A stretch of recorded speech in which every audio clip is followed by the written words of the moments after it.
Hi Avatar fans, King here, and this is one of my top 5 Avatar theories. Number 5, Gazan is Sun. And for those who don't know who Sun is, he's straight out of the Avatar The Last Airbender comics. He was a street urchin in the Earth Kingdom living in Yudao, participating in underground bending matches to gain funds for his group of other street children. Until he was founded and recruited by Toph to join her new metal bending academy. But why do I think Sun ended up growing up to become Gazan? Well, first off, it's because we have no idea where Sun is during the events of Legends of Korra. Which makes no sense to me because if he's one of the first lava benders that wasn't an avatar to hit the scene before even Gazan and Bolin, then he would have been very effective to fight against Gazan when him and the Red Lotus members were, messing up the Earth Kingdom, assassinating the Earth Queen, and trying to do the same with the current Avatar Korra. And we know little about the Red Lotus origins, except for the fact that what brought them together was the desire to tear down government systems and to take out political leaders such as the Earth Queen and the Avatar, believing that that would lead to the breakdown of the four nations and allowing people to be free again. And Sun, before joining up with Toph, didn't really trust her or the Avatar, and especially the Earth Kingdom government and its soldiers, believing that all of them were at fault for him and his group living on the streets of the Earth Kingdom and Yudao in poverty. But Toph responded, letting him know that whatever the Avatar did had nothing to do with her academy, and as long as they joined, they would have a place to sleep and eat while they perfected their earthbending abilities. Sun accepted Toph's offer, but that's where the story ends, and we don't know what ended up becoming of him afterwards. So my theory is because the time frames would match, allowing Sun to grow up to the point where he matches Gazan's age in the Legends of Korra, and because Sun was absolutely absent for the events of Legends of Korra, leads me to believe that Sun, after becoming disillusioned with Toph in her academy, ended up joining up with the Red Lotus and doing a bunch of terrorism against the various nations of the Avatar world until they got imprisoned by the OG Team Avatar, and ended up changing his name and became Gazan. And it also got me theorizing that Sun becoming Gazan was one of the reasons why Toph ended up abandoning her metal bending academy to her daughter Suyin to become a metal bending officer to fight against dangerous criminals and terrorists, for who Gazan had became, utilizing the very skills she taught him to threaten the four nations that were at peace, the very peace that she and her friends fought so hard to achieve for the Avatar world.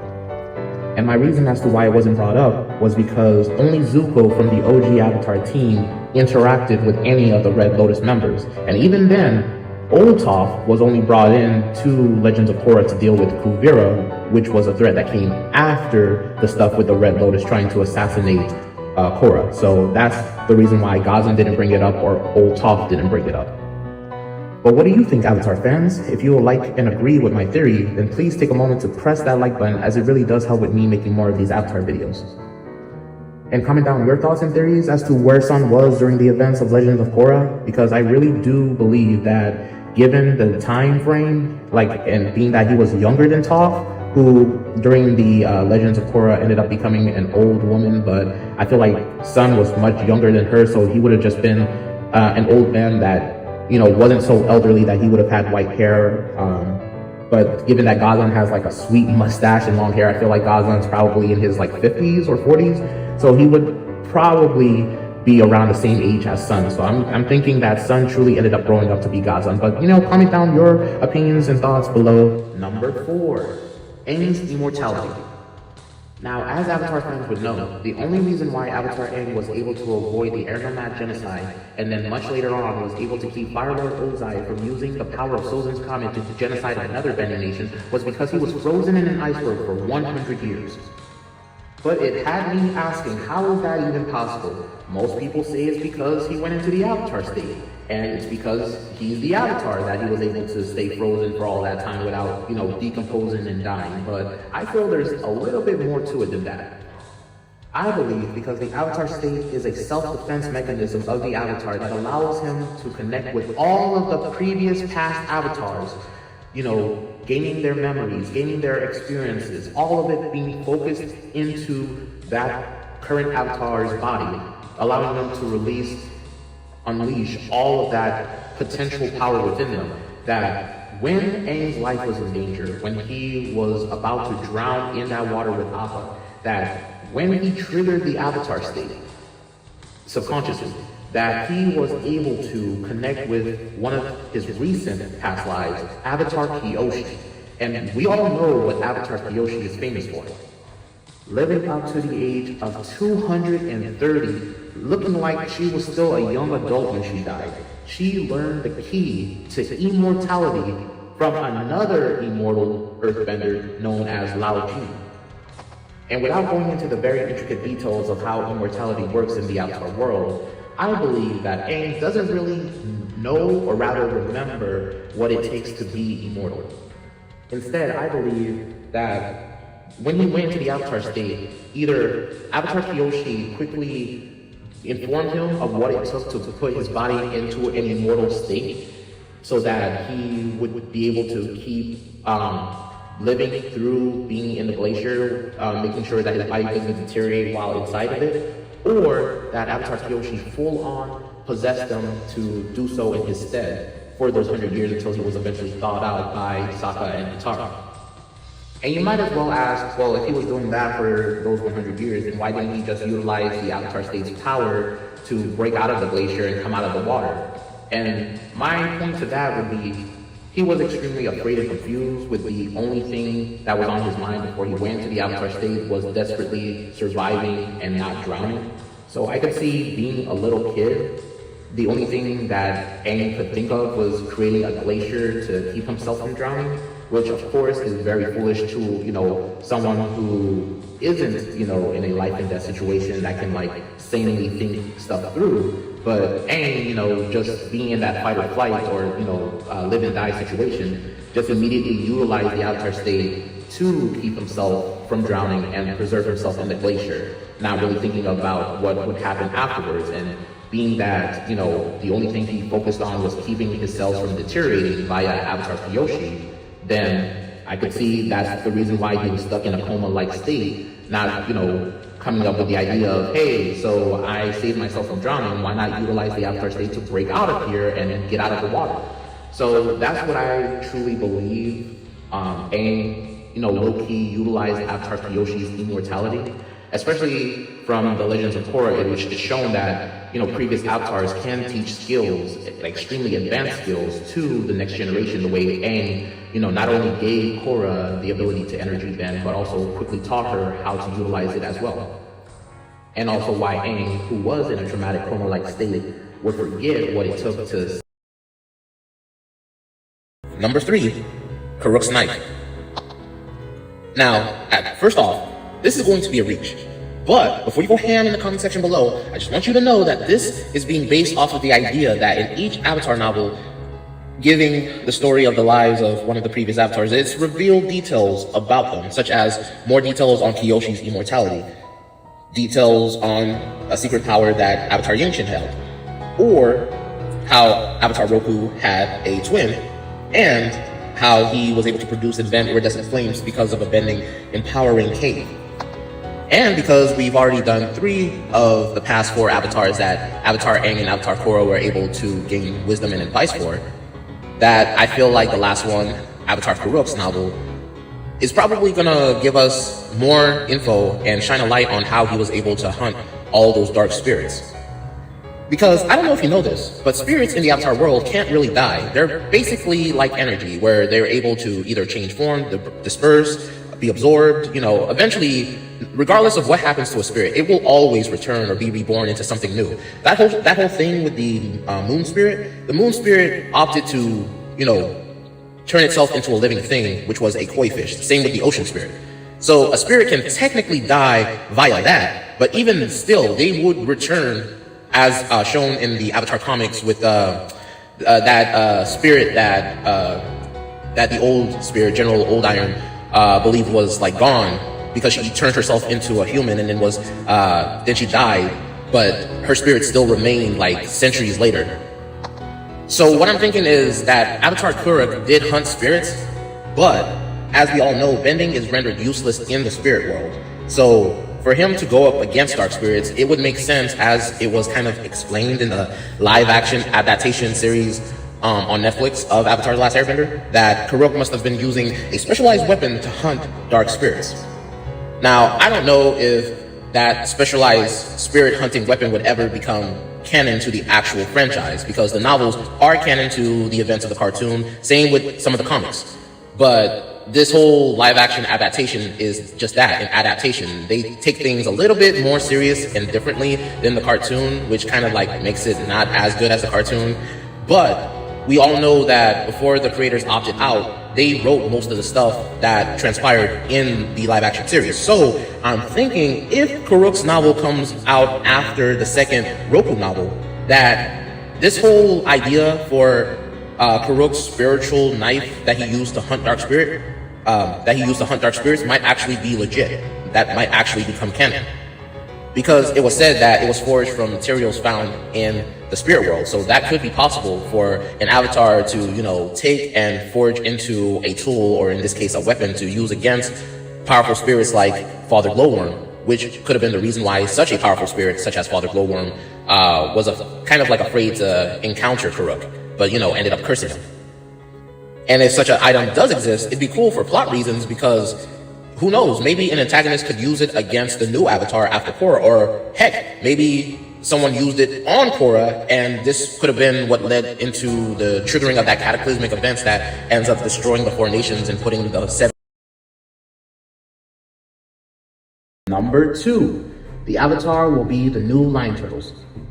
Now, I know what some of y'all are already doing. They're typing up a storm saying, hey, that already happened with the Lion Turtles abandoning their duty of protecting humanity and the Avatar taking their place, trying to keep balance between people and spirits.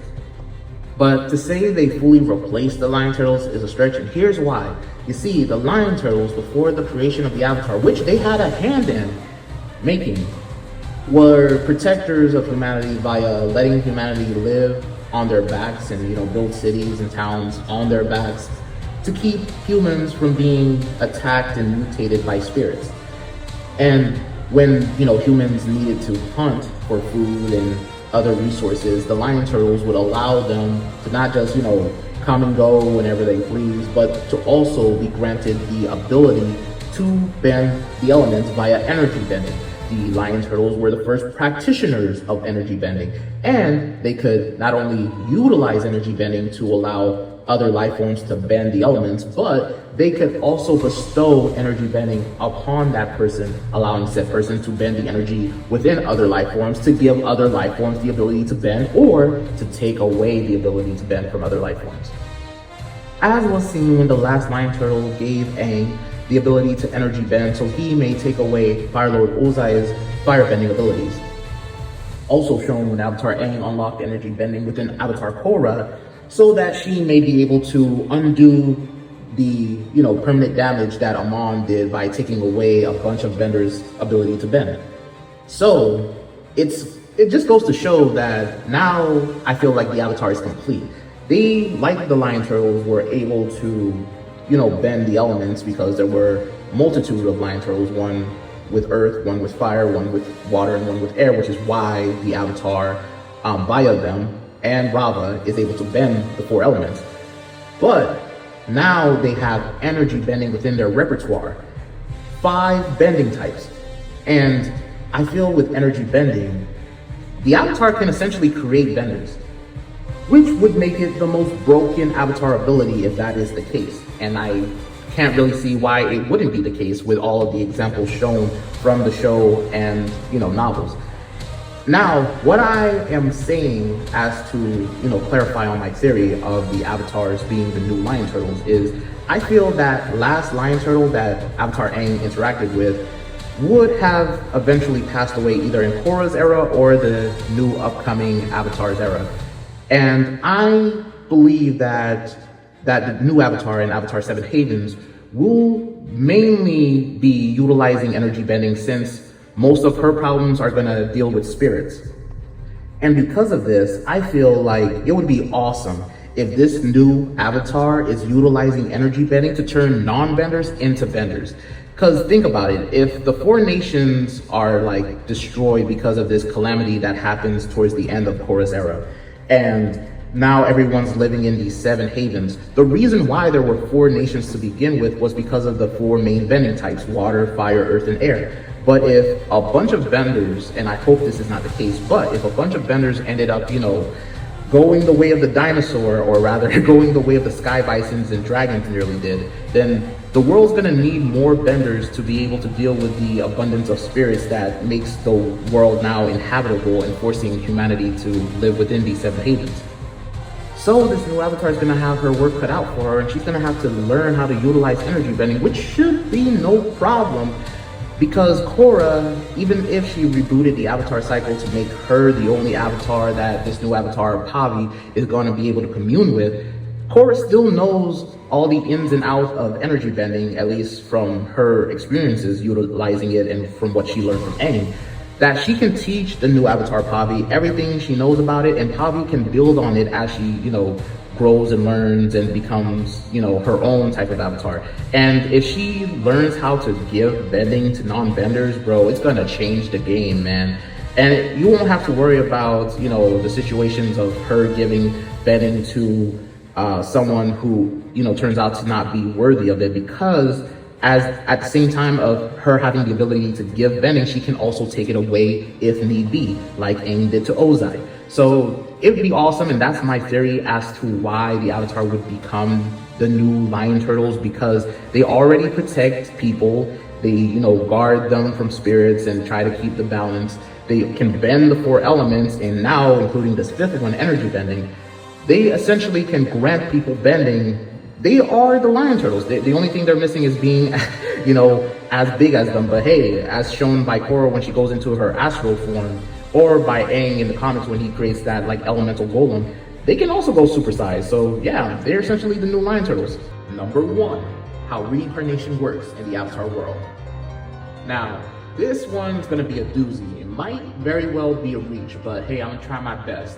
And if you like, share, subscribe, and follow. The thing is, a lot of people have wondered for many, many years on how spirits and reincarnation work in the Avatar universe. And that's because we have the spirit world, but it tends to be way different from any ideas of an afterlife, because yeah, we saw Uncle Iroh inhabiting it as well as Jinwoo Zhao, but Iroh chose to leave his body behind, becoming a spirit and deciding to live in the spirit realm, while Jinwoo Zhao was forcibly taken by a very pissed off ocean spirit. So it makes sense why he was, thrown into the spirit world and forced to, be imprisoned in that fog of lost souls. And a lot of people like to say, well, okay, but if the spirit world is not the afterlife, then where do all spirits go when they pass away in the Avatar world? I mean, we do know that with the Avatar spirits, they tend to inhabit their own space, but people don't know if that space is within the Avatar or it's some part of the spirit world. And I'd say that is very unique to the Avatar, that whole place that Roku was showing when he was explaining to Aang of everything pertaining to the Avatar state. I feel that the Avatar cycle and the Avatar spirits are their own thing within Rava, but when it comes to where spirits go, you gotta bear with me, because this is gonna be a little bit long. I'm thinking that there isn't an afterlife in the world of Avatar: The Last Airbender. And the reason I say that is because of the idea of reincarnation. I believe that it isn't just the Avatar that reincarnates in this universe, that every living being reincarnates in the Avatar world.